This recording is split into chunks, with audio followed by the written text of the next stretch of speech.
Jadi hari ini kita punya IM dari Heart Sound, Heart Mirror. Gua asumsi kan mereknya namanya Heart Sound karena tulisannya HZ Sound. Tapi ya, oke. Ini mungkin menurut gua salah satu IM paling cantik di harganya, 600 ribuan. Dan suaranya pun sama cantiknya. Oke, disclaimer sebelum kita mulai review ini unit ini dibeli oleh Brian. Dia beli second hand dari seorang di Tokopedia. Um, kita nggak terafiliasi dengan brand atau seller manapun, jadi review ini sepenuhnya opini gue. Oke, TLDR dari si Heart Sound ini. Heart Sound Heart Mirror ini menurut gue IM yang bright, lumayan bright, tetapi nggak annoying brightnya. Um, Overall ini kayak T2 Plus, tapi treble dikurangin dikit, bassnya juga, bukan, treble ditambahin, bassnya dikurangin, tapi dengan tuning yang menurut gue lebih halus overall. Ini nggak annoying bagi gua, nggak kayak T2 Plus. Ada sesuatu di T2 Plus yang mengganggu gua, dan ini tidak present di sini walaupun treble jauh lebih banyak dibanding di T2 Plus. Overall ini netral bright. Kalau lu baset jauh-jauh dari IM ini, um, dan ya. Oke, kita mulai lebih detail ke suaranya. Kita mulai dari bass seperti biasanya. Bass di si Heart Sound Heart Mirror ini, extensionnya lumayan oke. Dia roll off ke bagian paling bawah, tapi masih kedengeran, rumble masih kedengeran, slamnya agak kurang. Menurut gue ini mungkin bagian paling lemah dari Heart Mirror ini overall di region bassnya. Um, Speed lumayan oke. Mid bass punch-nya juga agak kurang, rasanya agak ketarik gitu, kayak di T2 Plus juga masalahnya. Tapi speednya sekali lagi oke juga. Overall texture juga lumayan bagus. Untuk lagu-lagu yang lumayan cepat masih kekejar. Untuk lagu-lagu macam Dragon Force mungkin agak ketinggalan.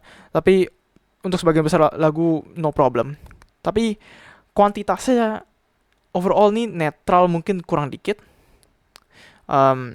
Flat banget. Cuma roll off di sub bass kayak tadi gue bilang. Kalau lu suka denger EDM segala macam yang banyak bassnya, jauh-jauh. Dah, stop, nggak usah dengerin sisa review ini, jauh-jauh. Ini nggak bakal menarik buat lu.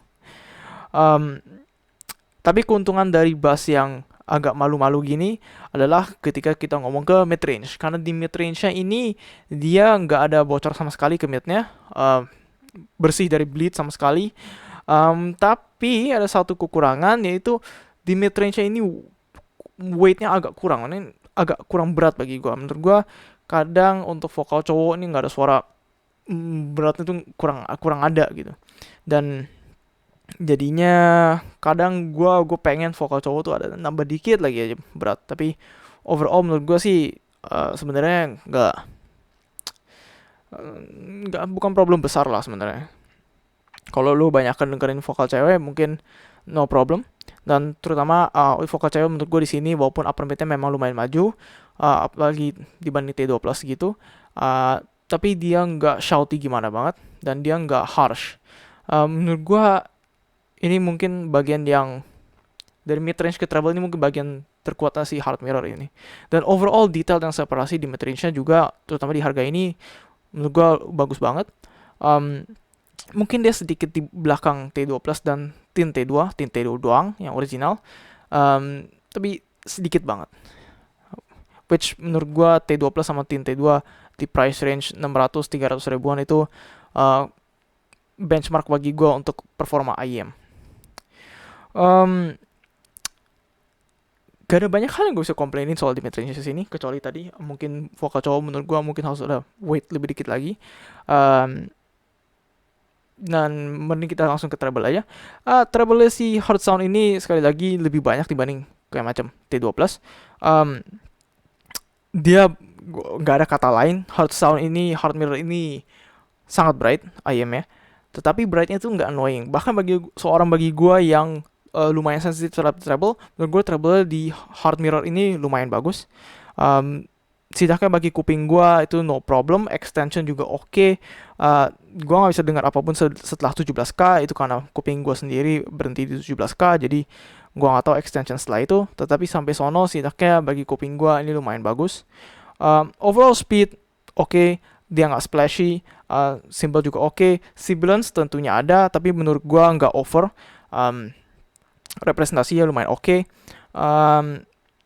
Dan dia nggak ada hal yang nggak ada peak yang annoying, nggak kayak T2 Plus bagi gua. Speed juga oke. Untuk Dragon Force menurut gua masih kurang. Tentunya Dragon Force itu lagu yang sangat demanding, tetapi untuk lagu-lagu lain no problem. Selanjutnya kita bakal ngomongin soundstage and imaging. Soundstage and imaging untuk si Heart Mirror menurut gue juga lumayan bagus. Kalau ini kepala gue, si Heart Mirror itu suaranya agak di luar dikit. Dia lebih ke lebih luas dibanding dia ke depan belakang. Center image-nya kira-kira kalau ini tengah kepala gue ada di sini. Imaging menurut gue bisa dengar dengan akurasi 45 derajatan, which is normal aja. Ini tergantung sepenuhnya dengan persepsi lu terhadap imaging, dan kuping orang bakal lumayan berbeda di daerah sini. Oke, selanjutnya gue mau omongin build quality dan apa yang lu dapat kalau lu beli si Heart Mirror. Lu bakal dapat box ini, boxnya lumayan kecil. Oke lah. Isinya tapi lumayan banyak. Jadi lu bakal dapat case yang menurut gue case-nya benar-benar lumayan bagus dan serasi banget sama IEM-nya. Menurut gue secara overall package kelihatannya tuh bagus gitu loh. Nggak kayak kebanyakan IEM yang di harga seginian yang biasanya cuman asal kasih ini desain ngejreng di case-nya, ini desain ngejreng di IEM-nya, kayaknya bakal work, tapi kebanyakan waktu malah kelihatannya cuma norak doang. Di sini overall kabel dan IEM tersendiri kelihatannya selaras banget, bagus. Overall case-nya bukan case adanya, tapi kelihatannya cocok sama IEM-nya, which gue sangat apresiasi. Selain itu untuk aksesoris yang lu dapat ear tips lumayan banyak. Lu dapat 7 pasang ear tips. Lu dapat 3 pasang kayaknya KW-nya Sony Hybrid dan 3 pasang ear tips putih yang lebih kasar, lebih keras. Gue punya Sony Hybrid yang asli dan bedanya lumayan tipis dengan Sony Hybrid yang asli. Gue kurang yakin apakah ini beneran KW atau original, gue nggak tahu. Bahannya emang lebih kasar ini dibanding yang original. Jadi gue rasa sih sebenarnya ini KW, cuma mungkin KW yang lumayan bagus. Dan selain itu lu juga dapat foam ear tip yang kayak macam lu dapat di KZ yang harganya biasa 12 ribuan di Shopee. Foam ear tipnya gue nggak terlalu saranin pakai karena rasanya lumayan murah dan ukurannya agak lebih kecil dibanding foam ear tip biasanya. Jadi ini kayaknya malah foam size S bukan medium seperti biasanya lu terima. Untuk overall sound, kalau lu pakai Sony Hybrid, treble-nya bakal dikurangin dikit. Jadi kalau menurut lu mungkin ini terlalu bright dan lu mau kurangin dikit aja, pakai Sony Hybrid mesti bisa kurangin dikit. Selain itu lu dapat macam clip dan carabiner, dan lu dapat replacement filter. Replacement filter ini sayangnya lu nggak dapat tweezer atau apa untuk gantiin filternya. Gua rasa ini filternya karena rasanya dia setidaknya dari tekstur kelihatannya kayak macam filter kertas gitu. Jadi kalau lu pakai lama-lama mungkin ini bakal lembab dan bakal rusak. Jadi mungkin lu harus ganti filternya pada suatu waktu. Mestinya sih ganti filternya lumayan gampang. Gue belum coba karena kebetulan filter ini belum rusak. Tapi ya, setidaknya mereka kasih replacement untuk filternya lah. Dan gue juga nggak tahu apakah filter ini ada dampaknya ke sound quality. Gue berasumsi iya. Jadi ya jangan asal cabut aja filternya. Dan yang pasti sebaiknya disimpan filternya just in case lu harus ganti. Selain itu udah nggak ada dapat apa-apa lagi, lu cuma dapat macam manual book doang. Anehnya di manual book ini gue lihat dia ada microphone. Gua rasa mungkin dia ada model yang ada mikrofonnya. Gue kurang yakin model yang gue punya saat ini tuh nggak ada mikrofonnya. Dan di boxnya pun ada gambaran di mana dia ada mikrofon, tetapi gua nggak ada mikrofonnya di sini. Gua nggak melihat apakah ada centang atau opsi di mana yang menunjukkan ini model yang nggak ada mikrofon atau enggak. So entahlah. Mungkin memang mesti ada mikrofon, mungkin nggak. I don't know. overall selain aksesoris dan lain-lain, IEM sendiri menurut gue buildnya lumayan bagus. IEM sendiri lumayan berat, si hard mirror ini lumayan berat, tetapi menurut gue ini masih dalam range yang dapat diterima. Dia nggak berat-berat banget, dan dia belum seberat macam kayak Z1R. Dan gue lumayan pilih-pilih kalau masalah berat IEM, karena kalau misalkan IEM yang suaranya sebagus Sony Z1R pun, karena dia lumayan berat, ujung-ujungnya gue nggak rela beli karena agak nggak nyaman makainya. Fitting bagi gue juga lumayan oke. Ear tips semua no problem. Ini ada notch, ear tips lu bisa nyangkut dengan aman. Dia ada fan 2 biji di dalam shell IEM-nya. Kabelnya 2 pin 0,78. Dia agak recess dikit, jadi nggak sepenuhnya rata. Mungkin bisa tangkap di kamera. Halo. Dia recess dikit tuh, nggak sepenuhnya rata. Entah kenapa. Tentunya mungkin gue harus sebut ini lagi, in case lu belum pernah nonton review yang lain. Jangan tutup ventnya untuk nambahin bass. Kemungkinan besar di forum-forum audio orang bakal bilangin, oh tutup aja ventnya buat nambahin bassnya. Ventnya biasanya dibuat untuk suatu alasan, biasanya untuk mencegah driver flags.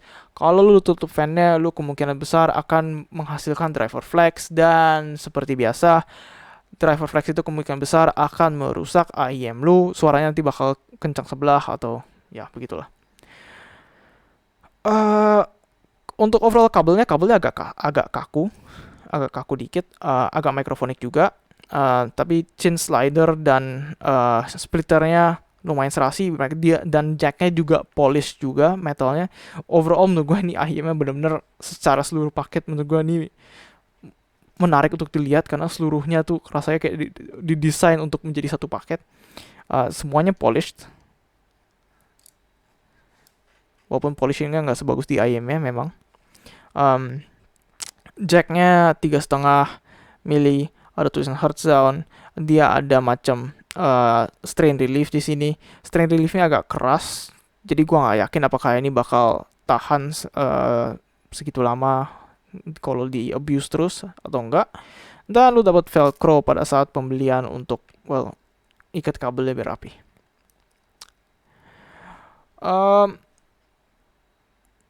Overall menurut gue untuk 600.000 ini IEM yang cukup menarik, dan untuk di harga segini dengan kompetitornya yang paling dekat menurut gue adalah T2 Plus. Ini gimana ya?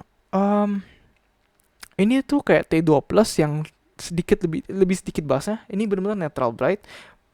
Treble-nya ditambahin lagi dari T2 Plus. Tapi ini tuning yang treble-nya tuh nggak annoying bagi gue. Bagi kuping gue nih rasanya lumayan smooth, no problem at all. Teknikalitas detail menurut gue kurang sedikit aja dari T2 Plus, nggak banyak sama sekali, ataupun T2. Kalau menurut gue kalau lu nyari T2 Plus dan T2 Plus tuh kebanyakan bassnya bagi lu, dan lu merasa kurang treble dikit, kayaknya hard mirror itu bakal cocok buat lu. Atau kalau misalnya lu overall mencari IEM yang neutral bright, yang mid range dan treble-nya lumayan bagus, menurut gua ini pilihan oke banget. Kalau kita bandingin macam SSR, overall teknikalitas ini menang jauh. Tonalitas juga ini menurut gua jauh lebih gampang diterima dibanding SSR. Bassnya dibanding SSR, emang bass menurut gua masih lebih punchy di SSR. Rumble ini lebih sedikit dalam kuantitas, tetapi menurut gue kualitasnya masih kurang lebih masih sama dengan SSR. Ya, dan menurut gue untuk 600.000 kalau lu suka IEM yang neutral bright, kalau lu nggak butuh bass yang gimana banget, menurut gue ini IEM yang benar-benar bagus untuk di harganya. Memang dia bukan the best in terms of technical performance. Menurut gue itu masih T2 dan T2 Plus. Tetapi secara tonalitas menurut gue overall ini lebih pleasing dibanding kedua lah, T2 dan T2 Plus. Gue rasa review gue sampai situ aja. Kayaknya gue udah cover semuanya. Like kalau lu like video ini, subscribe kalau lu mau lebih banyak konten, dan gue bakal tinggalin apa yang Brian pikirkan soal si Heart Mirror di akhir video ini. Oke, bye.